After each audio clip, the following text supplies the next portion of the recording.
All right, at Knott's obviously for another update. Just a little over a week away, so getting close to the end of these, but they have added the external walls here at Pumpkin Eater to give that extra space for some queuing up there so they can save all the land in CS for the hollows to play out. So that's kind of cool to see. And then also on top of the ticket booths there, you can see they've added the Scary Farm signage there, which added maybe a week ago, a few days ago, so I haven't caught either. So we're gonna head into the park, see what else we can find.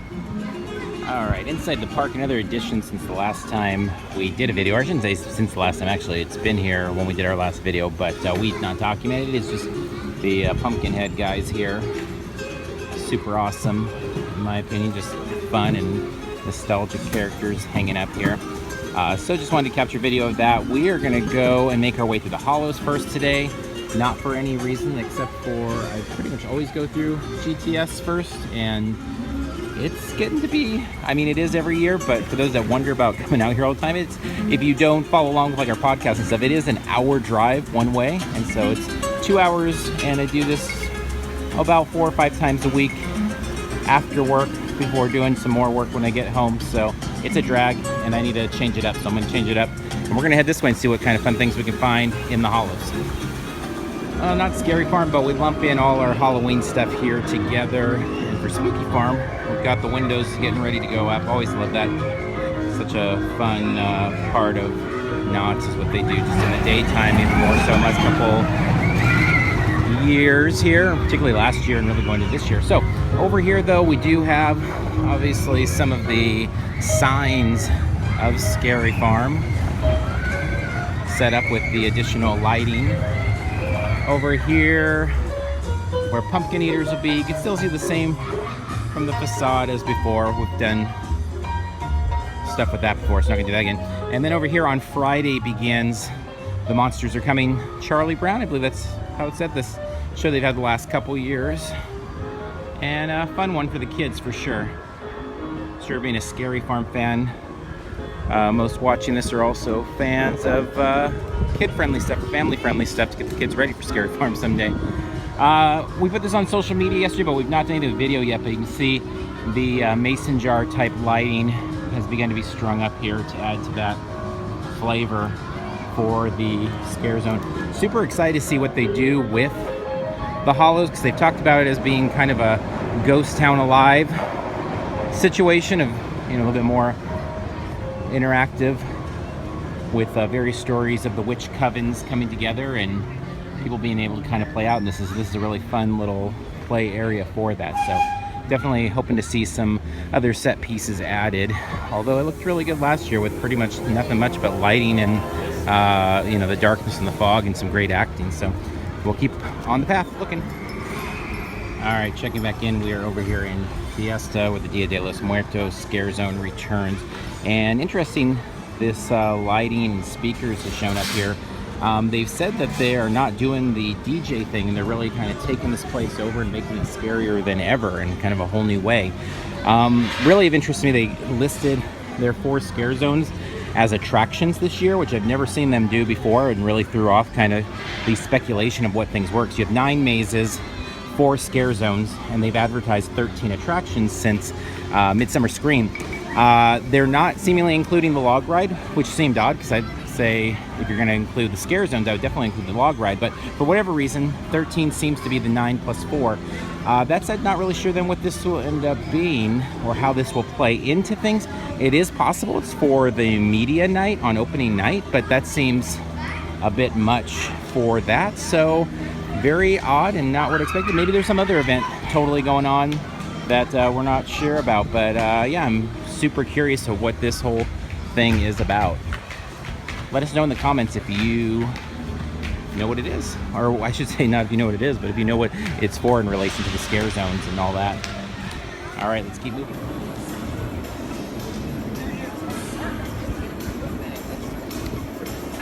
All right, crossing the train tracks here into Carnival territory. A little bit of a different kind of hangings there. I mean, the clowns are the same, but the banner kind of hanging up there is interesting. Always a fun transition from zone to zone. One of my favorite things is when you've got the monsters, the actors from one zone interacting with the ones from the other, and it's definitely something that plays out here at the train tracks every night at Scary Farm. All right, let's continue into CarnEvil, see what else we can find. All right, so we've got the return of the kind of sideshow banners along with the clowns. You can see the banners stretched down over there where Dark Ride will be. Still no sign of Dark Ride really outside of what's going on there and the front doors. And we've got more of the banners. Looks like clown heads down that way, a couple stretched here next to Boardwalk Barbecue. If you've not tried Boardwalk Barbecue and coming out to Scary Farm, coming out to Haunt, it is definitely a favorite for us. Lots of good stuff there, consistently fresh, even on these slower days where sometimes food at the parks has a tendency to sit out. It's been really good. All right, we're gonna keep making our way around. All right, we've posted stuff on this before, specifically with the Knott's Hang Time media event, but the construction over here, so it's ended on the right side. We posted that, I don't know, a week or two ago, but the left side walls have been extended. So really thin territory over here for those clowns working CarnEvil. Pretty narrow pathway there, so we'll see how that all works out. The clowns over here do such a good job every year because they have so much ground to cover. It's a huge scare zone, and it's mostly lit up, obviously, so there's not a ton of places to hide. There's not big fog machines, so always really impressed by the job the actors do in this scare zone. I mean, throughout Knott's for sure, but you know, Ghost Town's favorite scare zones ever. That said, though, it's a really unique challenge here for the actors, and it's kind of neat to see them do their job, and guessing that this year it'll be maybe even a little bit more. Well, of course, I don't know, maybe it'll have narrow pathways, means guests are gonna have to go right through you. So you can see, though, it continues down on that end, so it kind of widens a little bit here, but on both ends it's pretty narrow pathways. So I'm sure the actors are already devising fun plans to make the most of the situation and do a great job as always. All right, we're gonna push over the rest of the boardwalk and check out the stage for the hanging, see if we see any signage for Elvira, and then we'll head over to GTS. All right, so in a little over a week, the hanging returns with its show 2017, Fake Noose. And the sets have really made a lot of progress in the last couple days. There you got the Kilwani's Club, Haunt Maze, as well as the Calico Gallows Mini Mart. You can see the actual gallows there. Fun stuff there, always cool to see what they come up with, what they're mocking in pop culture for the year. All right, here on the boardwalk, the candy shop has returned its kind of classic, fits with the classic candy, classic kind of style, with some really fun, vintage-looking Halloween decor. Fun retro, feels similar to what Midsummer Scream uses for their coloring, and definitely retro Halloween is always a good thing in my book. Over here we've got the Green Witch and her tricksters returning for this window, some skeletons.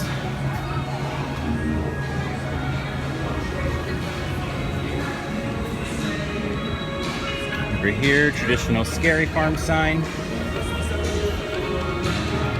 40s is the spot with the most Scary Farm merch, so if you're looking for haunt merch, this is the place to go. And they've not finished these two sides yet.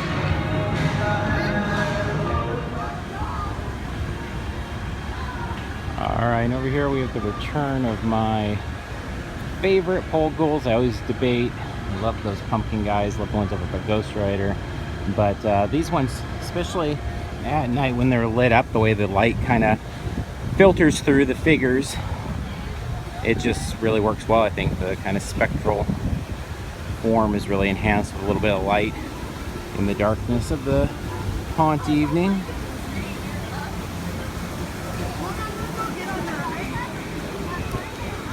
So these are usually one of the last to hit the polls, and always,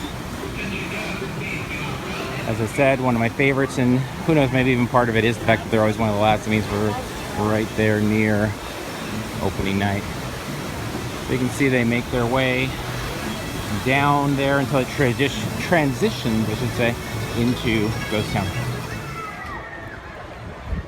Alright, so we will wrap up in a great spot here right at the front of Ghost Town streets. Nothing new from the last, I don't know, week or so in terms of down the streets. Just the things that emerged first in the season, which are fun. All the skeletons and different creatures and jack-o'-lanterns and stuff. We got the pole ghouls down there by Ghost Rider. One note, the Magic Shop does not have any of the 2017 Haunt merch at this time, which seems really odd.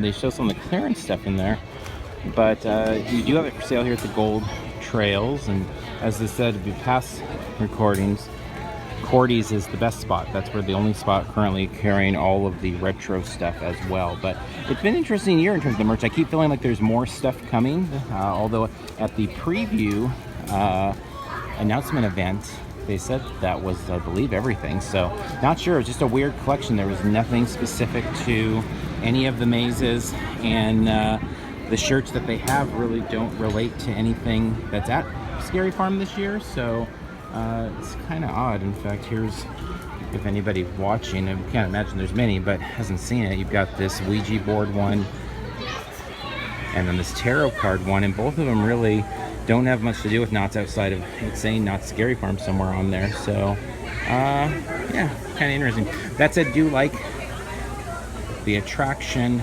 shirt, except for they've got all of the mazes on the back of the shirt. So, if they're on the front of the shirt, definitely be buying it on the back. I don't know. Probably if it goes on clearance, they sit around, put in the collection. We've got a bit of a collection of Haunt shirts over the years that are in whatever random size we can find on clearance just to have them. So anyway, some really beautiful streets here. They'll look that much more beautiful with those scare actors, fog, and some cool lighting. So with that said, we are wrapping up here at Knott's for this update with 8 days to go. See you in line somewhere.